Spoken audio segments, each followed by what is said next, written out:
Welcome to Beyond the Press Release, a production of AGORACOM, in which we take the time to speak with small cap executives after they put out important news. With us today, we're happy to have him back because every time we have him back, he's got something new and exciting in the drone space. Cam Shell, Chairman and CEO of Draganfly, trades on the Nasdaq under the stock symbol DPRO. It's awesome saying that. And on the CSC, still on the stock symbol DPRO. For those of you new to the story, but you've seen the headlines, you're probably wondering who are these guys. Here's what you need to know. They're established in 1998. They're considered the oldest commercial drone company in the world and builders of the first drone to save a life. But DPRO is not. Draganfly is not your recreational drone company. In fact, they're the creator of cutting-edge drone solutions, software and AI systems that revolutionize the way organizations do business. In fact, in a way of saying it, they take drones and supercharge them with great technology and do unbelievable things. As a result, they're an award-winning industry leader. They've got tier one clients, too many to name, but they're serving industries such as law enforcement, public safety, agriculture, industrial inspections, mapping, you name it. They've probably servicing it. More than just lip service, that's translated to great financial success. 2020 revenue, 4.4 million, up 216%. Q1 revenue, 1.55, up 210. Q2 1.9, up 114%, and they uplisted to the Nasdaq recently. They're hitting it out of the park. Cam, welcome back. Thank you so much, George. I mean, it's just so awesome to always be with you. I just your enthusiasm is infectious, and obviously your eye for great investments, because I follow your other stuff. It's always just so astute. Cam, I appreciate that, and man, like I always say, you make it easy because I love the space. And I love what you guys are doing within the space to supercharge it. Here's the press release we're talking about today. Draganfly selected as exclusive manufacturer for Valkyrie drone delivery stations and receives a minimum initial order of $400,000. Okay, that it sounds awesome. It's all anytime you guys do something in drones, it always seems like it's brand new. So who's Valkyrie? What's a drone delivery station? And what are they doing with these? Yeah, sounds great. Valkyrie is an incredibly innovative company out of the southern U.S.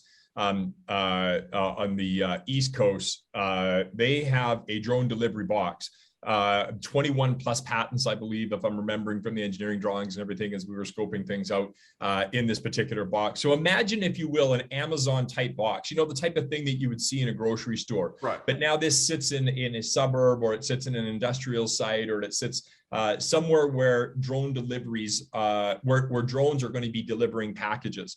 And a drone would bring in a package, and it either lowers it by winch or lands on it, or whatever the case is. It comes down into a main receptacle, it receives the package, right? And then it actually moves it over into the prescribed mailbox or drone delivery box for the particular person who has that box. And it's temperature controlled, so you can use it for pharmaceuticals, you can use it for food, you can use it for any number of things, and it's secure. And it's incredibly innovative. Now, these folks, they've been at this for a number of years. They're demonstrated leaders in the space. They have hundreds and hundreds of LOIs signed for delivery of these boxes. They have multiple dozens and dozens of contracts where they're delivering these. And so Draganfly is unbelievably honored. We worked hard for this piece of business, but we're unbelievably honored to be the global exclusive manufacturer.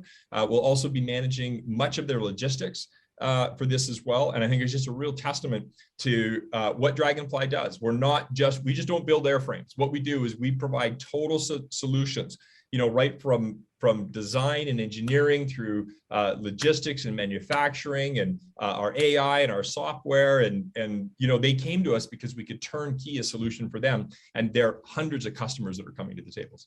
Well, and I was going to ask you that. This seems like it almost seemed like on its face, like a bit of a departure from what we've seen out of Draganfly in the past, because the amazing solutions you've typically come up with in the past are you take a drone and GeorgeCom says, hey, Draganfly, I need them to inspect the roofs of all the houses I've built, and you guys create great technology around it, great solutions, and you deliver an all-in-one. But usually it's around the drone.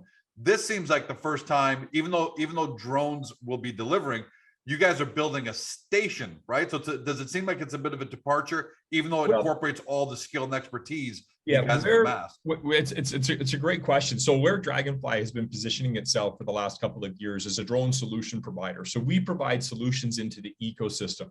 So while we see a lot of the North American and actually global manufacturers or people in the drone space, focusing on, hey, what is it about the hardware? How do we build something that has longer battery life? How do we build something that can lift a heavier payload? How can we were doing that in the 90s and in the early 2000s. It's not about the drone. It's not about the hardware.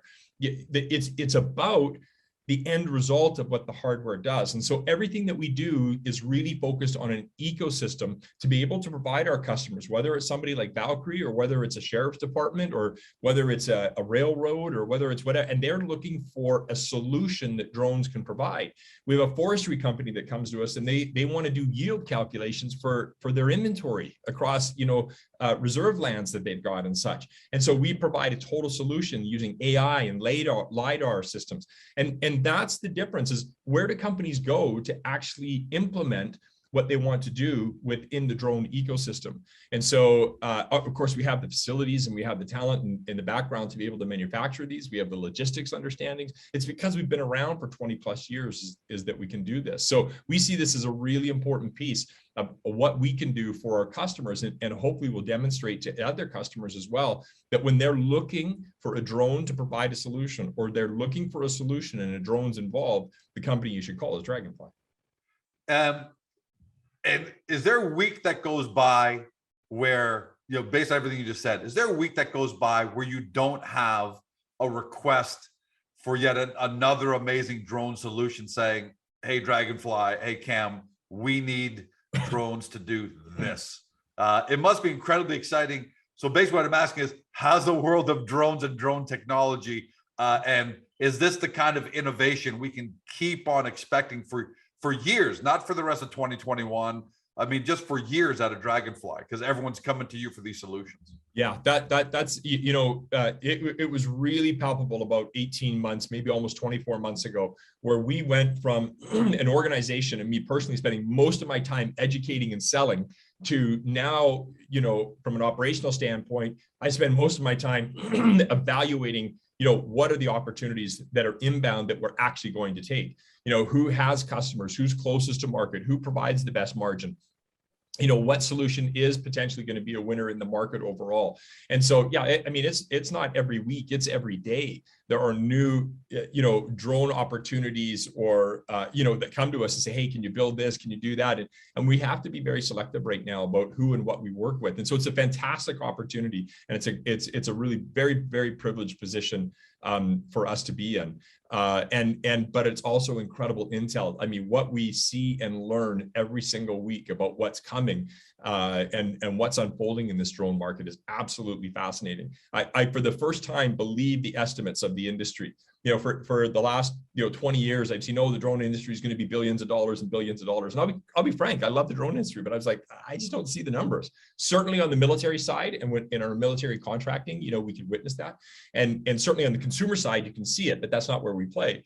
But in this, true industrial or, business space of medium to heavy drone applications, I just never saw it scaling. And so we saw a lot of companies go by the wayside. It's scaling now. It is absolutely scaling. Are we at an inflection point for the drone technology industry right now? Are we going over that hump where now it's, businesses like, look, I walk around my neighborhood and I think about 2 or 3 different kind of applications that that Draganfly could be building just for residential neighborhoods, from security, tracking pets, all sorts of things like that. Are we at an inflection point now, Cam, where the industry is about to really take off and just not look back? I think the point that the answer is yes, but the inflection point that we're at right now is that we're seeing the commercial use cases go commercial. Where in the last few years, we've seen commercial use cases get validation because the regulatory environment has said, okay, this is how you can work. And we started to see pilots and testing and bigger companies now get interested. And where we're at now is we're actually seeing those start to get to market. So, if I'm an investor and I look at this, I look at it, whether it was the internet or whether it's any number of other industries that they Right. have always taken longer than we expected, but they've always been 10 times bigger than we expected. Yeah. And that Once is they the got exact there, they same surpassed thing. all our expectations. Just unbelievable. And that's the exact same thing that will happen here in the drone industry as well. So I think now is the time to pick who the winners are going to be. I think, the last 5 years or 10 years, when people made bets in the drone industry, it was too early, right? It was just, the regulation wasn't ready. All the, the pieces coming together with economics and technology, et cetera, just weren't ready. And now is the time to pick those leaders that are going to win it. And I think we're well positioned. Devil's advocate, how are you guys going to handle this kind of growth and all these opportunities? Because yes, you want to pick and choose which application can be the great ones, but it seems like so many are coming into you now. How do you guys scale internally as far as your tech teams, your biz dev, to everything that's required to grow? Because you guys closed a major financing, so you've got cash, but cash alone doesn't solve the problem. How do you make sure that you're not turning away too many GeorgeCom opportunities and things like that because you have to pick and choose? How do you start to scale? Yeah, I think it's a great point. So certainly being Nasdaq is one of the strategies that we've been able to accomplish. Being well capitalized is another strategy we've been able to accomplish. Ultimately, at the end of the day, you need great people, and great people, right? And recruiting, at least from the experience I've had, comes from being able to have really exciting projects and keeping them interested, providing great career paths for our people to be a part of. And so we were able to accomplish such a strong engineering bench because of the innovative work that we did with our military contractors. We were working on things like, autonomous drones, counter drone technology, shooting out Kevlar nets and capturing drones and doing autonomous delivery of blood on the battlefield and, search and rescue mission. Things that really matter, but things that really attract great engineers and great management people to the table because the stuff that we do is meaningful. So when we look at the projects that we're doing, obviously, margin and scale are important to us, but actually looking at how interesting are they? What type of impact are they going to have? What effect can we use this internally to be able to attract great people to the types of projects that we're building? So while we certainly have a fantastic board, we have a lot of experience in both our board and our management team. So, we think we're well positioned there. As we fill in more engineers and as we fill in more middle management now, a lot of it really comes down to how interesting is it what we're doing. And so of course, margin and sales are important, but people are still the core of business. And so that's what we'll continue to focus on. I am envious that you guys are in that position. I'm not just talking about the demand. I'm talking about the interest of projects that you get to select and pick. That's just a great way to wake up every single day. By the way, when we spoke both just prior to your Nasdaq listing and just after the Nasdaq listing, one thing we talked about was how being listed on the Nasdaq should really rev up biz dev, because now you're going to have a lot of companies who are maybe sitting on the fence saying, hey, those Draganfly guys, they're on the Nasdaq now. Let's go do business with them. Have you seen, I know it's early, but have you seen the Nasdaq listing itself turn into a bit of a biz dev leader for you, or biz dev catalyst for you? Yeah, there's a couple specific examples that I would love to talk about, but maybe can't at the moment. But certainly, anecdotally, two things. One, the Nasdaq listings is really important to us. It's a great, credible organization, right? And it ensures that the people that we're working with know that we have an unbelievable infrastructure of governance and audits and transparency and all the rest of it. So a lot of those questions come right off the table as you're working with larger organizations to earn their trust, because we're dealing with some of their most sensitive strategies or their sensitive data and things like that. So that's very important. The other piece of that is having a strong balance sheet. And so they know that we can execute. They know that we can endeavor to go into projects with them and know that we can see them through to the end over the course of the long term. So having that strong balance sheet, and I know we were heavily criticized for the financing that we took down. In hindsight, the exponential result of that, because of what we're seeing in our pipeline, Absolutely. our sales will more than make up for it. You always hear it, always take the money, always take the money. And believe me, we were very, very perplexed whether we should have taken the money. And at this point, I can say I'm very glad we do. And we will see a boomerang effect, I believe, in our valuation because of it. And then, I mean, there's literally M&A opportunities, IP opportunities that are at the table where we just would not, listen, if we were still on a lower exchange or a private company or something, we just would not have that opportunity to be working on the type of stuff that we'd be doing. And so it's been absolutely fun. We haven't seen the exact result of it yet, but certainly over the next number of quarters, I think that we're, I know management's really excited about what's unfolding. I want to make sure you had a chance to say that, because I know for a fact you don't get fired for doing business with a Nasdaq company at the end of the day. So I know that listing is for sure taking people over the edge and says, hey, we know they got the governance, we know they got the access to capital markets in case they need more money to do what they got to do with us. So I think that's awesome. Last question, going back to Valkyrie. This is a minimum initial order of $400,000, but you guys included some stats in the press release that said the global drone package delivery market is expected to grow from $1 billion in 2021 at a compound annual growth rate of 45.5% to about $4.4 billion by 2025. So there's no doubt that this industry is going to grow. Even though this is a minimum order and you may not be able to be specific, are there expectations for a lot more of this to come in the coming weeks, months, years?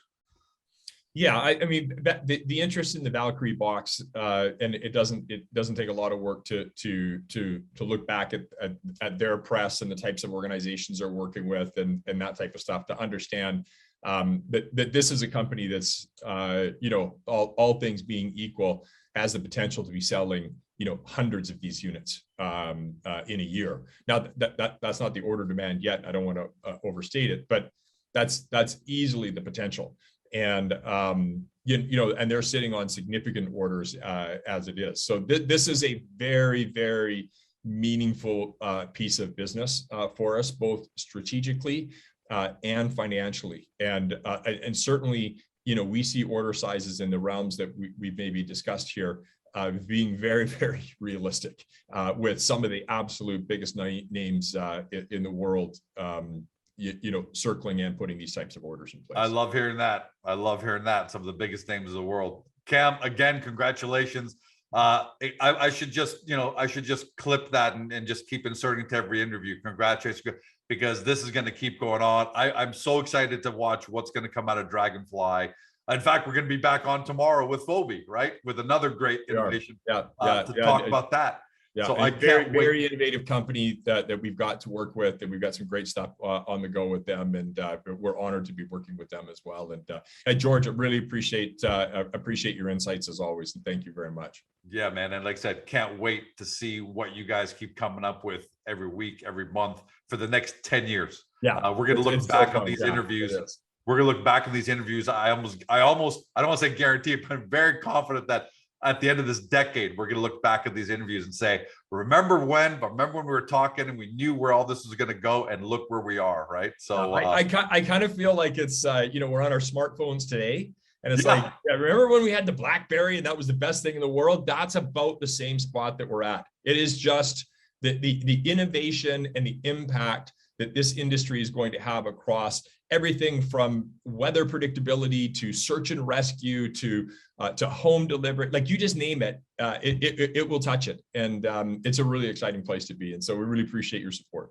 Thanks, Cam. And thank you for always taking the time to come on, because look, with all these things coming through your door, I'd imagine your day is spoken for all day long. There isn't a free minute. So the fact that you take out the time to speak to your investor, to speak to AGORACOM, to really add context to the press releases and the kind of innovations you're coming out with is deeply appreciated, not by just me, but everybody at home who's watching and listening. And can't wait to have you back, my friend. You're so gracious. Thanks, George. Have a great day. For everybody at home, you've been watching or you've been listening by podcast on Spotify, Google, Apple, or your favorite podcast platform. To Cameron Shell, he's Chairman CEO of Draganfly. trades on the Nasdaq on the stock symbol DPRO, and for our friends in Canada on the CSC under DPRO as well. For those of you new to the store and you want to do your due diligence, 2 ways to do that. Get to the company's profile page on AGORACOM, because this is high tech. It's emerging. New stuff is happening all the time. But we've taken down the company's messaging down to very relatable, understandable terms, so you can get a good 1,000-foot view of the company. And then that'll supercharge your level 2 due diligence. Get over to draganfly.com to do your deep dive.